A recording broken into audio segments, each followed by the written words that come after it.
From the broadcast center at BCIT's Burnaby Campus, this is All Talk Radio. You're listening to 1680 The Crow. Good afternoon. I'm Evan Smith, and these are your headlines for 12 p.m. A man has been sent to the hospital after a shooting last night in Burnaby. The police responded to a shooting at a home on Nithsdale Street, near Smith Avenue, just before 11 p.m. Crime scene tape can be seen at the front and the back of the home. Police said one man was transported to the hospital with life-threatening injuries. There has been no suspect identified so far. Burnaby RCMP said that it's too early to determine if the shooting is connected to the Lower Mainland gang conflict. Most British Columbians think the provincial government made the right call in not backing a proposed bid to host the Winter Olympics once again, according to a new research poll. 57% of respondents said they strongly agree or moderately agree with the government's decision to not support the 2030 bid that was being explored by the Musqueam, Squamish, Tsleil-Waututh, and Lil'wat First Nations. In previous surveys, support for exploring holding the 2030 Winter Olympics in Vancouver fluctuated from 60% in January 2020 to 43% in October 2021 and 54% in June 2022. Vancouver hosted the Olympics Winter Games from February 12th to 28th in 2010. Statistics Canada says BC's homicide rates raised nearly 24% last year over the previous year. The federal agency says 125 homicides were recorded in the province last year, 25 more than in 2020. 39 of those homicides were gang-related, contributing to the highest national rate of gang-related killings recorded in Canada since the data started being collected in 2005. BC's overall homicide rate increased to 2.4 per 100,000 population from 1.94 the previous year. And now the BCIT International Student Center is jumping aboard the World Cup fever as they host watch parties for students. Jay Zebanel with more. The BCIT International Student Lounge in Burnaby is all set to host students to watch Canada's first game in the World Cup this Wednesday against Belgium. Bryce Wively from the International Student Center says this year they're hosting 4 watch parties for students to enjoy. For now, we're starting with just those 4 games. Now, if there's good participation, if we have a lot of people coming by, and if there's the demand, we may show additional games. But most of the games are quite early in the morning. It's before BCIT is even open. So we're limited as to which games we can show. All the matches begin at 11 a.m. and students are welcome to bring lunch. Jay Zebanel, 1680 The Crow. Reporter Jay Zebanel joins us now. Jay, which World Cup matches will be shown at the International Student Lounge? Evan, the matches that will be shown include Canada versus Belgium tomorrow, Brazil versus Serbia on Thursday, England versus USA on Friday, and Saudi Arabia versus Mexico on November 30. Evan? And is the event only for international students? Bryce says the event is focused on the international student community, but it's open to anyone. It's fully inclusive, so domestic students, indigenous students, staff, and other community members are welcome to join. Evan? Thank you, Jay. Now in national news, emotions are running high in the final week of the Emergencies Act inquiry, as lawyer representing Freedom Convoy protesters was tossed from the room over interrupting Justice Paul Rouleau. Lawyer Brendan Miller repeatedly pushed for a member of Public Safety Minister Marco Mendicino's staff to testify, at times ignoring Rouleau's instructions. Rouleau ultimately ordered Miller to be removed from the room, and the lawyer complied. Commission counsel has not completed her I understand, but sir, and your counsel's advised you that. No, I know you've directed. You wanted the application. Sorry, I'm speaking. Yes, sir. Bank of Canada's Senior Deputy Governor Carolyn Rogers says risks to financial stability in Canada are elevated due to high inflation and rising interest rates. Speaking before the networking group Young Canadians in Finance in Ottawa Tuesday, Rogers said some recent homeowners are being especially affected by rising interest rates. Rogers said safeguards such as mortgage stress tests Canadians can continue to afford their home purchases if interest rates rise. Vulnerabilities in the form of escalating house prices and elevated levels of household debt that were further exacerbated over the pandemic. And the risk of a trigger that may affect financial stability has increased as a result of high inflation and the response of increasing interest rates. But there are very good reasons to believe that the financial system as a whole will weather this period of stress and remain resilient. Scientists are calling on people in Ontario's Niagara region to keep an eye out for pieces of a meteorite that fell down in the area. Residents in the area between Toronto and Hamilton were able to see the meteorite lighting up the sky early on Saturday morning. Peter Brown, a Western University physicist, says the meteorite weighed around 500 kilograms and was less than a meter in diameter. He says it was likely moving at 40 times the speed of sound before it broke up in the atmosphere. Authorities in Oklahoma are investigating a quadruple homicide at a marijuana farm. Oklahoma State Bureau of Investigation Captain Stan Florence says authorities believe the suspect knew the victims who were found dead Sunday night at the 10-acre marijuana farm near Hennessy. The Kingfisher County Sheriff's Office had initially responded to a reported hostage situation at the farm. Police searched the property using drones, helicopters, and on the ground. Florence says there's a lot to unravel with this case. Oklahoma voters legalized medical marijuana in 2018, and the industry quickly boomed. In March, voters decide whether to legalize the recreational use of the drug. I'm Julie Walker. King Charles III has welcomed South African President Cyril Ramaphosa to London for the first state visit of his reign. It includes a formal banquet as well as talks with government leaders focused on investment and green energy. Charles and Camilla, the Queen consort, greeted Ramaphosa during a ceremony on horse guards near Buckingham Palace. William and Kate, the Prince and Princess of Wales, also attended. The visit was organized before the death in September of Queen Elizabeth II, a nod to her long-time devotion to the Commonwealth. The last state visit by a South African leader was in 1996, when Nelson Mandela was honored 2 years after he became South Africa's first black president. And now for World Cup news. Canada coach John Herdman says star wingback Alphonso Davies is fit to play tomorrow against Belgium at the World Cup. The Bayern Munich star has been nursing a hamstring strain. At the end of the day, I mean, Fonzie's fit now. He's hit his markers. He's ready to go. I mean, he's flying and training yesterday, enjoying himself. You know, I think Canada are in a position now where we can field, our strongest team. Everyone's came through well. Saudi Arabia fans at the World Cup are in disbelief after their team shocked Argentina on Tuesday. The victory on Tuesday set off jubilant scenes in Qatar and the Saudi capital. It was one of the biggest upsets in the tournament's history. Fans flooded the streets outside Lusail Stadium waving green and white Saudi flags. Then they entered a nearby subway station, singing and even hugging Argentina fans. Many were simply incredulous after the 2-1 comeback victory over Argentina, which won the World Cup twice in 1978 and 1986. Argentina is one of the favorites this time, or at least was until Tuesday. Argentina also won the South American Championship last year. Canada is set to kick off their World Cup adventure against Belgium. Reporter David Nava asked Carl Valentine what to expect from Les Rouges. Canada lost their 3 matches and didn't score a goal in the last World Cup they attended. Carl Valentine, who played for Canada in Mexico '86, expects a much better participation at Qatar. Canadian players have evolved, and a lot of them are now playing in a big stage rather than lower division tiers in different countries, so that's giving the Canadian players respect. Valentine is also realistic and believes this is a great opportunity to prepare for the 2026 World Cup that will be hosted by Canada.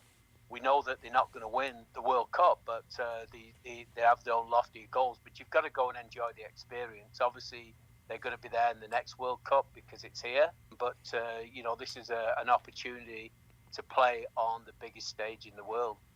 Canada will debut in Qatar this Wednesday when they face Belgium at 11 a.m. Pacific Time. David Nava, 1680 The Crow. Now transitioning to basketball, Toronto Raptors forward Scotty Barnes is out day-to-day with a left knee sprain and is questionable for the team's game Wednesday against the visiting Brooklyn Nets. The injury comes as Barnes, who did not practice yesterday, was rounding into form after a string of disappointing games. Barnes joins a growing injury list in Toronto that includes star forward Pascal Siakam, who has been out since sustaining an abductor injury in a November 4th loss to Dallas.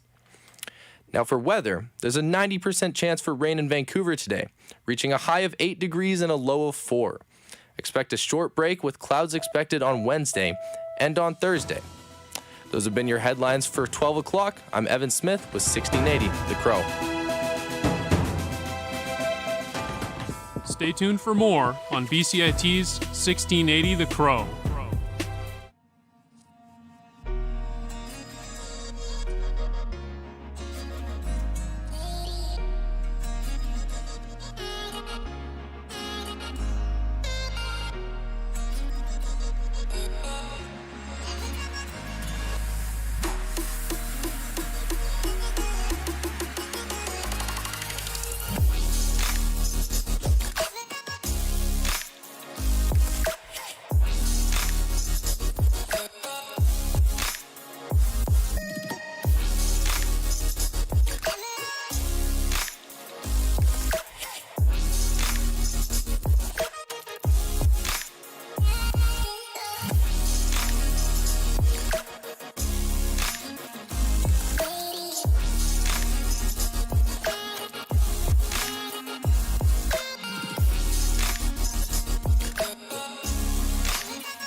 It's extremely important for people to stay healthy and to stay active as much as possible.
Everything is changing to digital. Everything is online.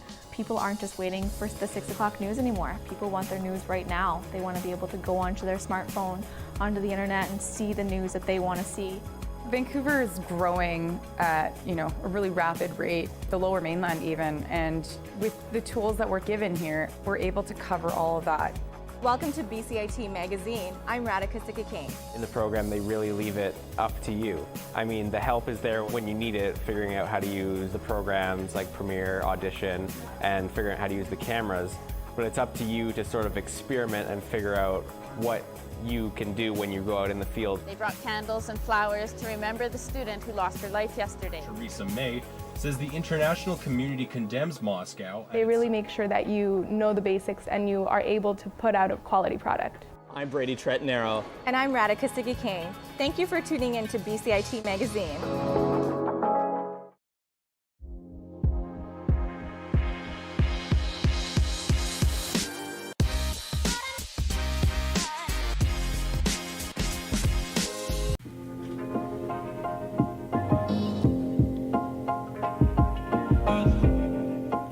Hello, I'm your host Maham Hashmi for this episode of Companion Call.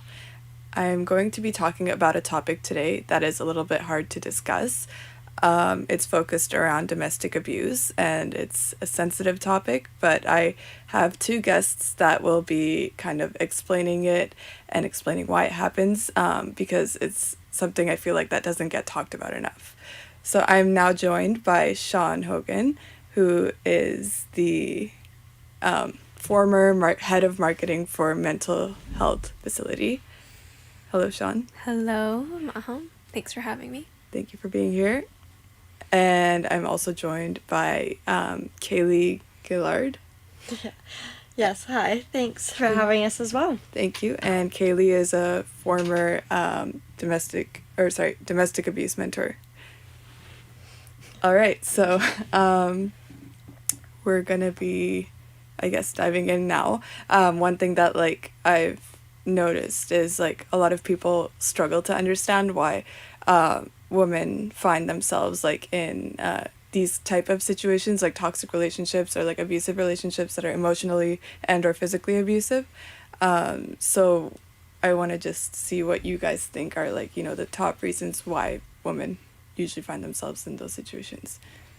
It's a good question. One thing I've observed, it's obviously a spectrum, but it seems to be that financial abuse is often in the situation wherein the partner has made his girlfriend or wife financially dependent on him, or it's just kind of flowed in that way. Yep.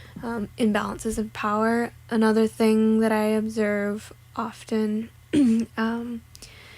is, mental health both on the woman's side and on the men's side if it's a hetero partnership, which often is very deep rooted, so it's probably something that has been in the female's life for a long time, and I think there's an element of I don't want to call it comfort, but the female maybe has had someone in their lives who have had similar mental health issues, so they're used to it, they're used to the energy of it, and maybe want to help the other person in their struggles, which kind of can create a codependency at times.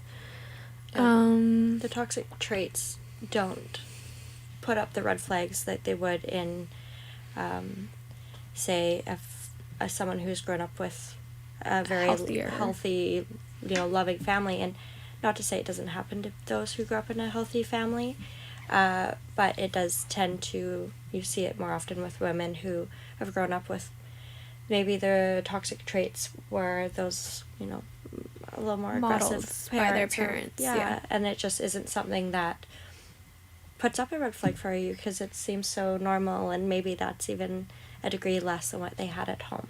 Mm-hmm. So I think that's what you see, where you see women stay in a relationship like that more often than not, or even end up into something like that because it just, reflects what their home life was originally. Mm-hmm.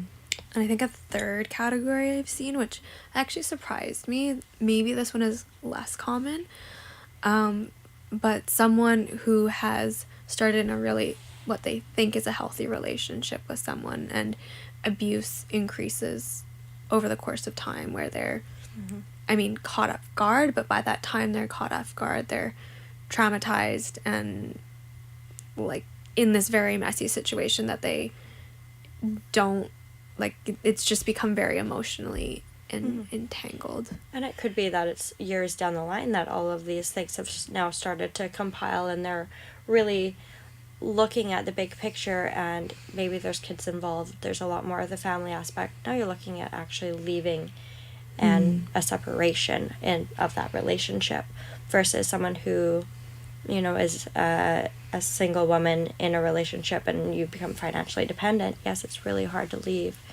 But in that third category, there's a lot more to it, and they could be staying, thinking that it's the better option for their family or their children. But I think that the abuser also either consciously or subconsciously knows what's happening, and it's abuse tactics which create a dependency, or I do really love this person and they don't actually mean it. This is just a moment, like he's just having an outburst or something, and maybe 80% of the time or 70% of the time the relationship is fine, but then there's 30% where things the highs are high, the lows are low, is what I always say. And that's very common with people who have bipolar disorder. So Yeah, did you want to touch more on like the bipolar disorder, and like because a lot of toxic relationships and abusive relationships, that's like a common mental health issue that like usually the abuser has. Yeah, so I think there's a few things when someone has bipolar disorder. There's the godlike confidence that comes out, which can be attractive.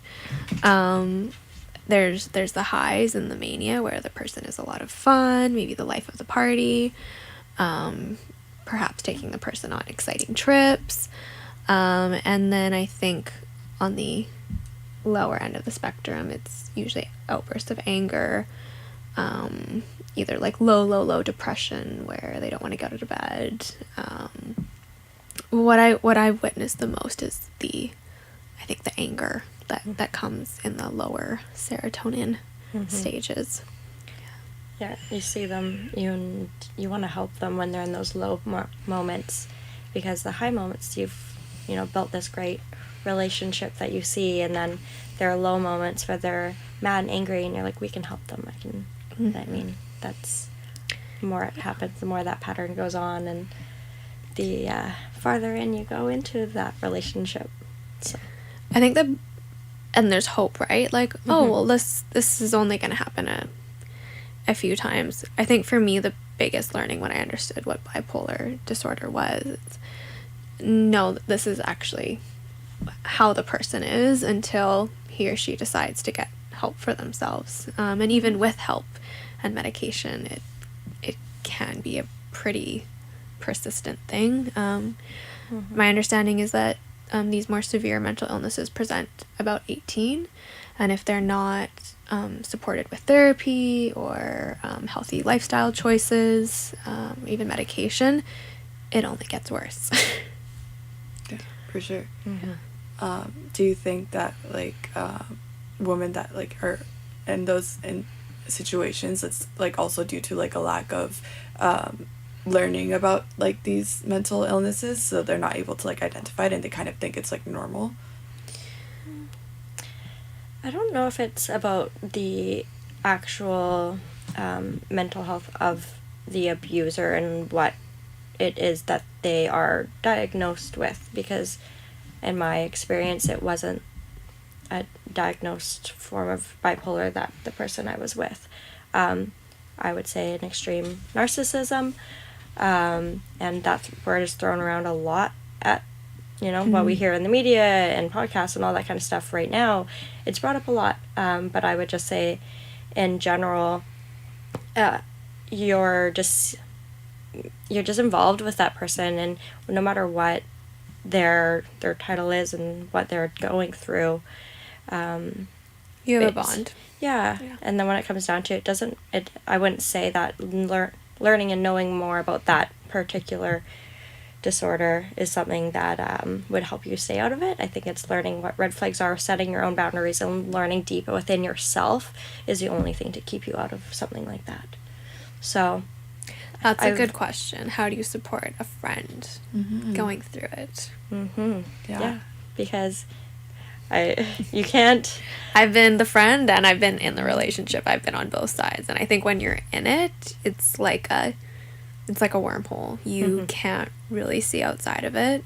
Well, and when friends are trying to get you out, you almost become defensive. The person you're with is separating you from your friends, and the people that are trying to get you away from them, they start to distance you from them. Anyone they see as a threat.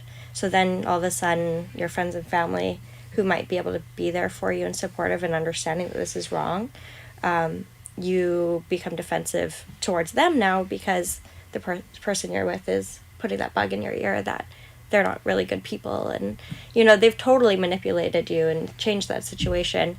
So when or they're not really your friends. Yeah. And so when your friends are there and saying something to you, you become defensive of your partner, and then you talk less about what's going on and you hide more. And so I think that's another big aspect, is it's really hard on the friend side to know what to say, what to do, and how to help. But being supportive and asking the questions that causes that person to look inwards versus telling them what they should be feeling or thinking. Asking them questions and getting them thinking about it. Getting that person, for me, it was journaling, and I didn't, have the means to be going to counseling and all that kind of stuff, but I did a lot of work of studying it myself, and there's a lot of free, resources out there, and when you're in it, you know better. It just has to be the right time to be able to get it back out. Yeah, I think so. So, yeah. Do you have anything to add to that, Sean? I think keeping, as the friend, it can be really frustrating, right? And it's keeping the relationship there is more important, I think, than giving up on your friend or something like that. And knowing, I think it's hard when it's more severe. And if you know it's severe, I think that can be really painful. So setting your own boundaries around it, I suppose. But keeping that line of trust there and that line of communication there, and allowing the friend to know that you're going to be there for them no matter what, I think is important. Yeah. It's having that friend group that will really come into play when the time comes. And it's like dealing with someone with an addiction. When you look at it, it's the same idea. Like, that addiction has a hold on that person, whatever that addiction may be. Could be love, and actually that's another great resource when you are a person. I have people in my family who have gone through the 12 steps, and in support of that person, I decided to do the 12 steps with them. And I didn't do it for alcohol, but I did it for love. And that was a huge thing, to realize that, you need to cut yourself off from the addiction of love. And so looking at any need, any desires, anything that resembles that addiction. Would it be like an addiction to distorted love? Because is that love? It's that feeling. It's the search for companionship. Not even companionship, but just that connection. You're looking to fill a void that's there, and whether, and that's why I say in all of this, the biggest thing is you need to do work on yourself. And I know that's, no matter what, the number one thing is journaling, and whatever it might be that causes you to look inwards and face those things that you may not want to face and come to terms with about your own self. I feel like that's an interesting concept, though, how I've evolved to understanding maybe lowercase love to capital case love. Oh, sorry. When I have been in abusive relationships, the way that it felt in the beginning was much different than how it felt in healthier relationships. There's fireworks, there's sparks, there's just a different energy to it. And the way I understand that is there's a resonance in that person where you are relating to trauma that is familiar. So for me, it was people who showed me hot and cold love. They were all about me one day and not about the next. And that was very similar to how my mom showed me love. So it was familiar. The person was often troubled. or had a form of struggle that I wanted to help. And those relationships never last. They were like, what is the saying? Like, burn hard, die fast, or something like that. Yeah, they do for sure burn out, and I think you went through your domestic abuse before you and I were friends, and that was, a significant amount of time now, and I can totally see the difference in who you are as a person now, which is the great part about the fact that we know each other so well. Me being a little bit more recent, it has taken some time, and when you find a really good person in a healthy relationship, it's learning that, like, those sparks and fireworks aren't, that's not a... Sometimes that's a bad sign. Yeah, and I'm, someone who's come from the past not great relationships, I'm like, where's this excitement? I need it. And I'm like, wow, that's not okay. Like, that's the thing that I need to work on, that otherwise will attract the next narcissistic or toxic relationship that if I don't get a handle on. I think, like, the difference in the person that I'm with now, and we've been together for 6 years, there was still excitement, and there's still those butterflies, but it wasn't like, and he might be like, what, it wasn't like fireworks? it was like fireworks, but I can't describe it. There was all of that, but a feeling of safety. And my heart, and my heart was still traumatized from everything I had experienced before, but there was still a knowing that this person was safe. I could trust him. He would never intentionally hurt me or put me down or make me feel like he didn't love me. Like, I just knew that. Even when I would get insecure and, some of the old stuff would come back up because of your distrust that has been developed in the past, there was always a deep knowing that that's just me. That's what I've experienced. That's in my head. I trust him. Yeah, comforting yourself. Yeah, and that's exactly it. There's looking for the good in the relationship, and when you're in a bad relationship, it's the love bombing that comes along with it as well. There's another word that's thrown out there, and it's the crazy trips and the adventures and the best. We're always giving you the best, and it's like, well, that's just another thing that they're using to get a hold on you, because one day they're gonna use that against you.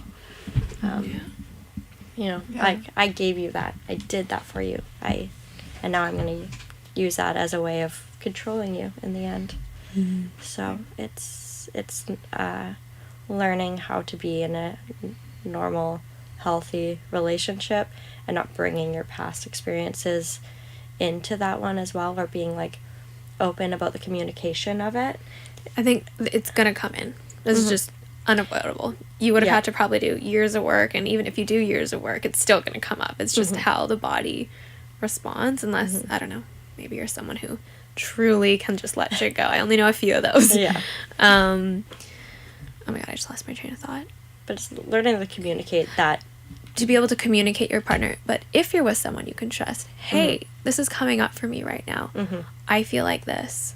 And allowing that person to, what's the word? Like, soothe your fears or reassure you.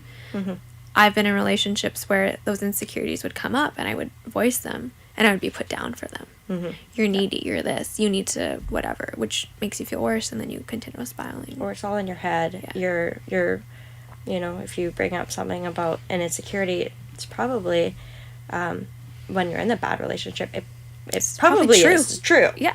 And that's where you now bring that into a good relationship, and I have to remind myself, being like, that's not true, that's not how this person would be to me.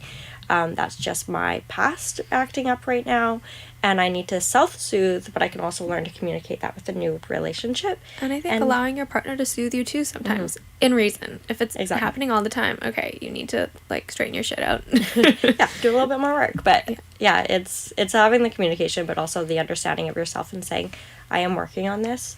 And I appreciate you as my partner supporting me and helping me in these times of needs. And I will continue to work on myself and continue to grow. But right now, like, this is the Where way, I'm at. yeah, this is what I need from you. And a really good partner, you know, will be there for you, but they won't use those insecurities against you. And totally, that's something that does happen in an unhealthy relationship. So we're at we're past our 20-minute mark, but do you, like, how did you guys want to wrap this up? Like, what else do you think you want to leave the audience with? Leave. If it doesn't feel right, if you don't feel safe, it may be hard, but just do it. Look at your resources. Ask your friends if it means relying on your friends or family for a bit. It's worth it. Yeah, the rock bottom that you feel like you're in then at that moment may get worse. Depending on yourself is always the safest bet. Yeah. So I think that's it. Yeah. Okay. Thank you guys so much. This has been your episode of Companion Call.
First started playing music with Charlie, specifically punk music, loved punk rock. And then one day we were like, oh, let's go see the Pixies, because they're coming to Vancouver. They're playing with Weezer, another 90s alternative band. Afterwards, Charlie came up to me and was like, dude, like, we should start a band. Like, we should actually try and do music. That'd be so cool. Like, let's do it. All right.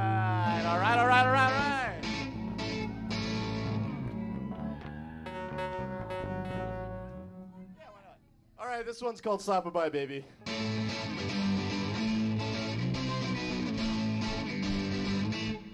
He said, babe, I want to be in that ass like a parasite. How do you think my touch is what heaven's like? How do you know like they scream when I go for the throat? How do you know what it's like to watch blood pour on my nose?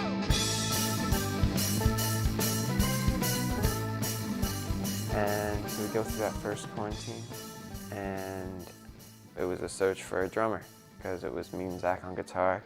I was doing most of the singing, Charlie was on bass. I was learning guitar and Lars was learning all kinds of instruments, so we just kind of messed around. And then it kind of got stale after a while because we couldn't really work off each other in that particular arrangement. And we were just like desperate for someone who would be able to play drums, and then we'd be good to go, right? And so probably the most musical person in our grade at the time was a certain man named Knight O'Connor, who played guitar, played bass, and played the drums.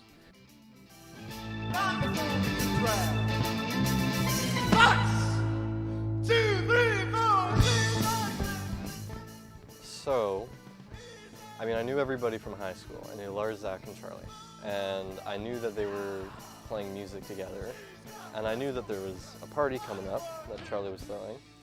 So I went to that. And I managed to corner Lars and Charlie. And I was like, hey, you know, I know how to play drums. And I heard that you guys are down a drummer. I can play drums for you if you'd like that.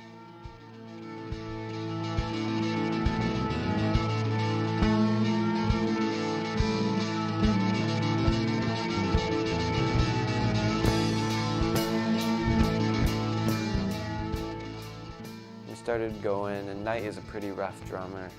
And it was fun, but we were like, okay, this is a good place for this band to start. Like, this will work. We just got to give it time and learn stuff. And we were like, all right, like, let's take a little break, right? And then we figured it out, because Knight's a way better bassist than he is a drummer. Lars is a way better drummer than he is guitarist. I moved the keyboard because I'm much better at that than bass. And Zach stayed on guitar because he's so good. And then we like played the best I'd ever played up at that point in any group setting ever. Played some of the most fun music, rough and raw, but exciting and new and fun. And we knew we would never go back to the old instruments. From that point on, we were like stuck in those spots.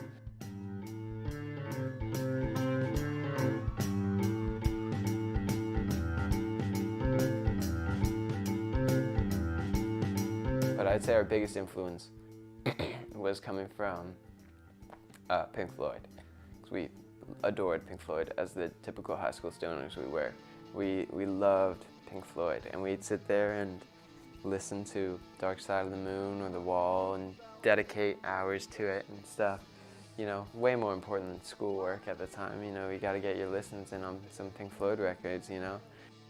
But as to who I would compare us to and who we sound like the most, Well, we get a lot of people who say we sound like the Doors. I've heard from a lot of people that we apparently sound like the Doors in terms of our musical arrangement. Which is funny because I'm not even that big of a Doors fan. But Charlie's a massive Doors fan, and once again, that's where the Doors got their sound, was through those keys and stuff. I don't think a lot of people have an answer for Knight's singing. He kind of just sings like Knight, he just shouts. I like it. As far as genre goes, Lars and I came up with psychedelic funk and punk.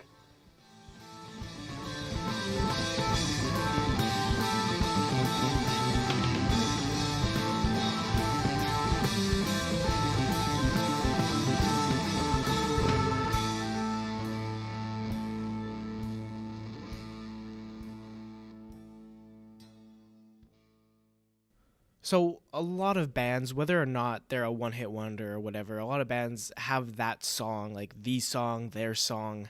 It's a song that people say, oh yeah, they sing blank. For Queen, it's probably Bohemian Rhapsody. For Led Zeppelin, you have to say it's Stairway to Heaven. Like Nirvana's It Smells Like Teen Spirit. So if I asked you, what's your song? What's the song for Big Long Baby? Bugs. Bugs. Bugs. Bugs? But who gives a shit about insects?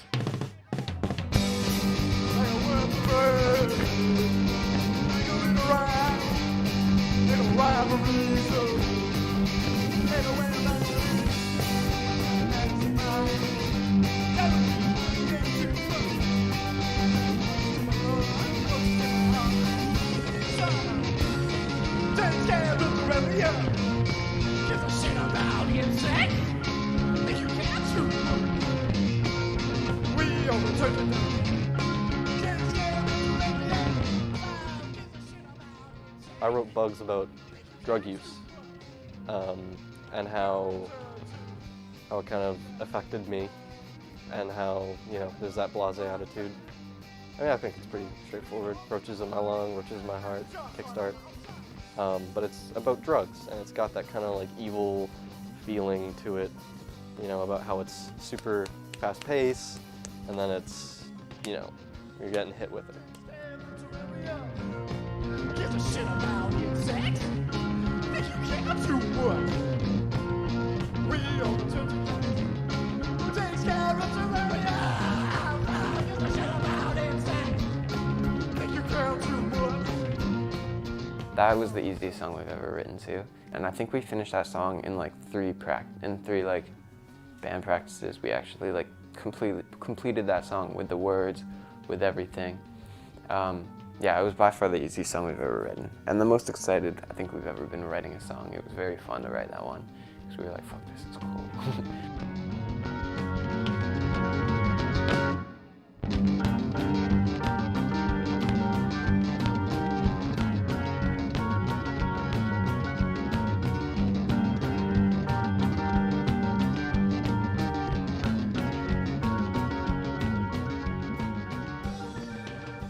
So I remember playing it, and I just sat there for, must have been like half an hour just trying to work it out.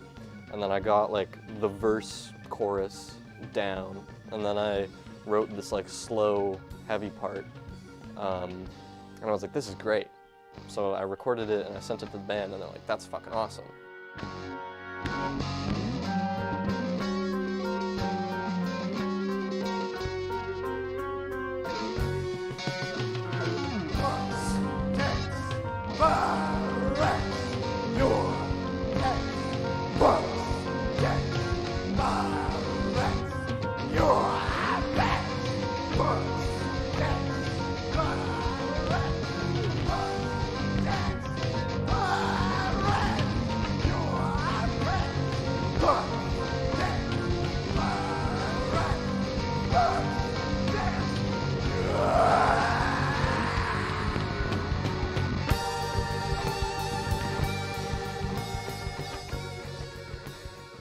Yeah, I just really channeled how I was feeling into the words and made a singable melody that still kind of felt punky and had that attitude.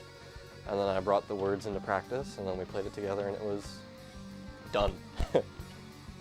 That was, I think, probably one of the first songs that we sat back and were really proud of.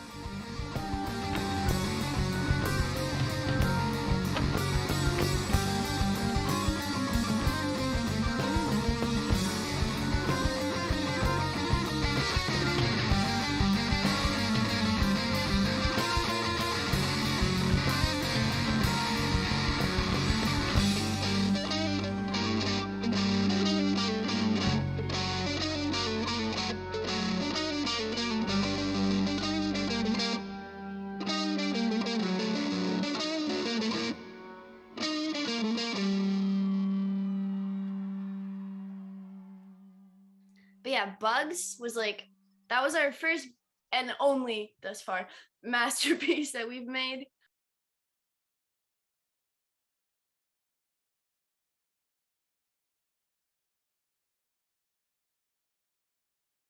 So yesterday, you talked about how this is a drug. You feel like you got your fix today? Get up, Tom. Get up, Tom. 3. 1. Take 3 tackles. 1. 2. There you go. It's a grind. It's not for, it takes a special kind of someone to put their body through this for sure. 2. Nothing else like it. There's no other art form that does what wrestling does. It's part sport. It's part action. It's part drama. So you get a little bit of everything. At least that's what I see. But I also have been hitting the head a lot and I ramble, so. You know, if you have a type of relationship with him that's like, you know, like mine, developed over the years with him, and he's just down. He's just for real, you know? And like, he's just one of the most for real guys in the locker room that obviously I've known for 10 plus years. I don't know, for me it's like going home. Like it's where I want to be, it's what I want to do. This is my team. This is my second family. This Lionsgate Dojo. Like, this is my crew. Coaches, students, all that sort of stuff. We all care about, you know, what we got here. You know what I mean? And Tony's the top of the list when it comes to that. You know, he's a little bit humble. In a good way, though. I'm my own worst critic, so I've never considered myself good enough to coach. But people seem to like my classes, so I must be doing okay, right? Charging in? Right there. Okay. As long as you're like in and then sell it for me. For Tony in particular, like he just loves it, man. He's fully embracing, I guess, that next step, right? Coaching and all that sort of stuff. Oh no! I hope that one day, like down the road, one of these guys could walk into a promotion wearing the Lionsgate Dojo shirt and only have heard of us like, oh, this guy must be good because he's rocking those colors. You know what I mean? That's my dream. Is like to have this recognized as like Lionsgate Dojo produces quality wrestlers. Are we doing this? Yeah, we're doing this.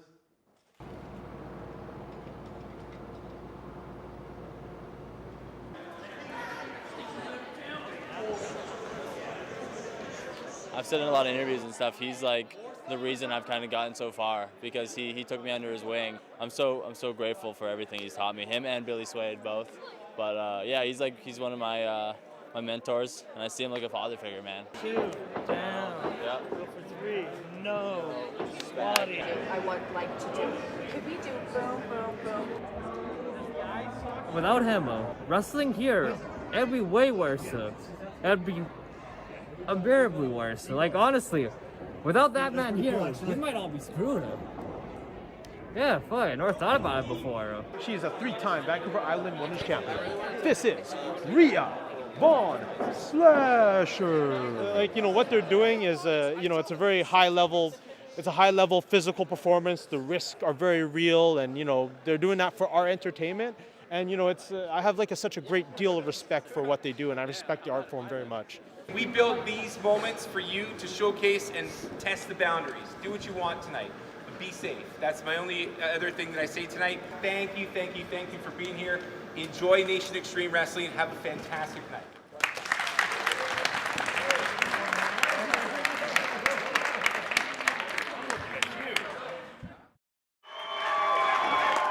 All right, everybody, welcome to NEW5 here at the Harbor Convention Center.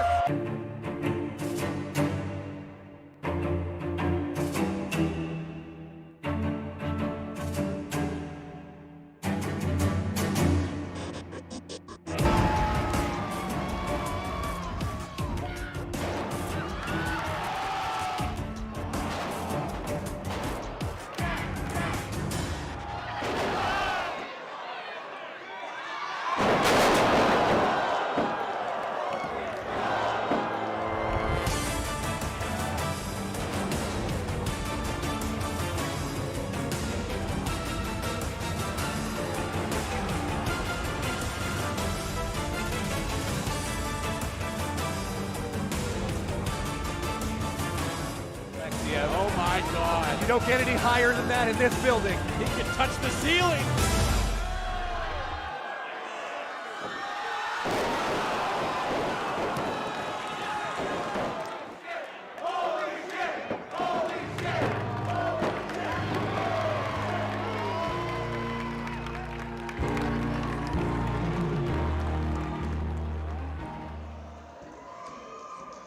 Tony, what goes through your mind before a big match like this? My match, over and over and over and over and over. That's what goes through my mind.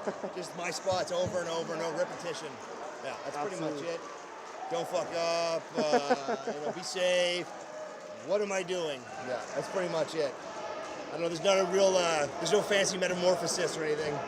Some of these guys might, tracksuit goes on and looking fly, man, looking fly. God look fly. One fall. Coming to the ring first. You know, he just loves to entertain, right? And he's going to go out there and he's going to go 100%. The NEW Tag Team Champions, the Wise Men, Tony Baroni and Billy Swade, already know who the next challengers will be for those tag belts around their waists as we speak.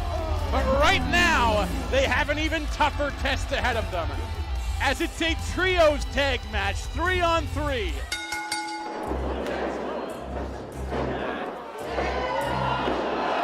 I talk to people, I go, it's like Broadway theater, right? Except that crowds at a Broadway theater can't heckle the performers and stuff, right? Pro wrestling, you can do that. Smell like pee! It's the weirdest insult I've ever heard from a fan. It's the best insult you've ever heard. I know your face. You're that guy on Twitter. Yeah! I don't know that. Yeah! You have the mid-sized power man in Tony Baroni. Beautiful.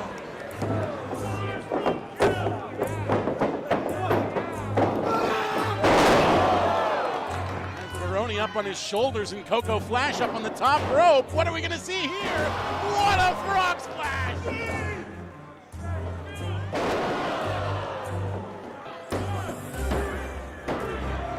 B-Boy picking up a big win for the Illa Tribe as they pick up a victory over the NEW Tag Team Champions.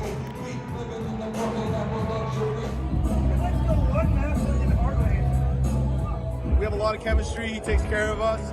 We take a lot of cues from him. We're very well coached. Man, we love Tony, bro. You know what I mean? Like, we can't. Like, I don't know how much, I can't express how much love and admiration and guidance we get from him. I cannot express it. He still, loves pro wrestling as much as the next young guy does.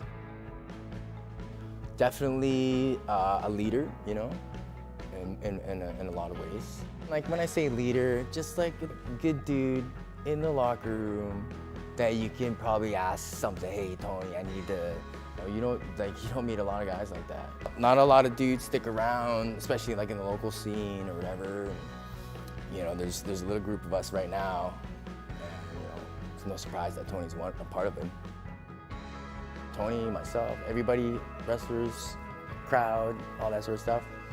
Like, we're all sort of contributing to keeping the community alive. What a night of matches we saw. What a night of action. Incredible performances right across the board. From the Broadcast Center at BCIT's Burnaby Campus, this is All Talk Radio. You're listening to 1680 The Crow. Good afternoon, I'm Dennis Shinolu, and this is your sports update to 1 o'clock. After battling back from an injury, starred Y-back Alphonso Davies is set to start for Canada in their World Cup opener against Belgium. In a news conference, Canadian coach John Herdman announced that the youngster was healthy and good to go. Canada's game against Belgium is now 22 hours away, set for 11 a.m. PST. Reporter David Nava has more. Canada lost their 3 matches and didn't score a goal in the last World Cup they attended. Carl Valentine, who played for Canada in Mexico '86, expects a much better participation at Qatar. Canadian players have evolved, and a lot of them are now playing in a big stage rather than lower division tiers in different countries. So that's giving the Canadian players respect. Valentine is also realistic and believes this is a great opportunity to prepare for the 2026 World Cup that will be hosted by Canada. We know that they're not going to win the World Cup, but they have their own lofty goals. But you've got to go and enjoy the experience. Obviously, they're going to be there in the next World Cup because it's here. But, this is an opportunity to play on the biggest stage in the world.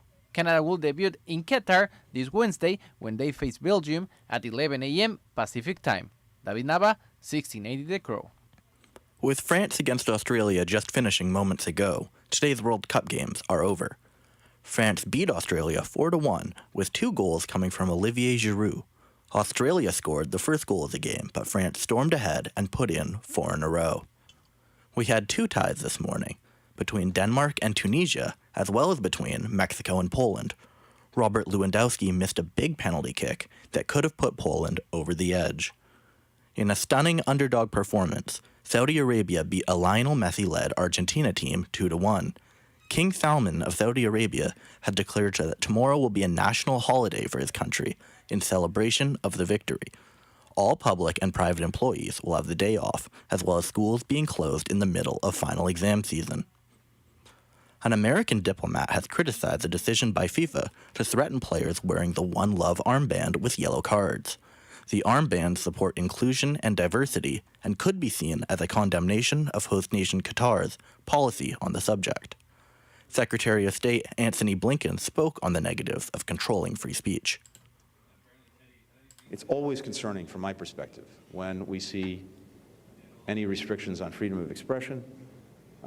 It's especially so when the expression is for diversity and for inclusion. And in my judgment, at least, no one on a football pitch should be forced to choose between supporting these values and playing for their team. While being critical of FIFA, Blinken said Qatar, quote, has made meaningful strides in recent years. Famed forward Cristiano Ronaldo is parting ways from club Manchester United in a mutual decision. This comes after Ronaldo was extremely critical of the club in his recent interview with Piers Morgan. Throughout Ronaldo's 2 spells within Old Trafford, he scored 145 goals in 346 appearances. Alex Pietrangelo scored the game winner and had 2 assists as the Vegas Golden Knights surged back for a 5-4 win over the Canucks. Vancouver gave up a 2-goal lead in the loss, something that defenseman Luke Shen says is inexcusable. It's nothing to do with systems or what the coaches are telling us. It comes down to battle and compete, and we're getting out muscled and out battled in front of the net and in the blue paint. And you look at pretty much every goal tonight, maybe 1 or 2 not, but on both sides, but every goal scored right around the blue paint. So it's got to be a lot harder there. The Canucks will be playing tomorrow against the reigning Stanley Cup champions Colorado Avalanche in Colorado, whose top D-man, Cale Makar, is the defender who has reached 200 points, the fastest in NHL history. The Toronto Raptors will be coming into their game hosting the Brooklyn Nets severely beat up. Key players such as Pascal Siakam, Otto Porter, and Precious Achiuwa are out, while Chris Boucher, Gary Trent, and Scotty Barnes are all listed as game-time decisions. The Raptors would have had a hard enough time against Brooklyn with these injuries, but Kyrie Irving is back in play for the Nets after his suspension was lifted. The Raptors are now on a 3-game point streak, losing to the Atlanta Hawks on Saturday in overtime, while beating Detroit and Miami before that. Well, that was your sports update to 1 p.m. I'm Dennis Shinolu, and you're listening to 1680 The Crow. Stay tuned for more on BCIT's 1680 The Crow.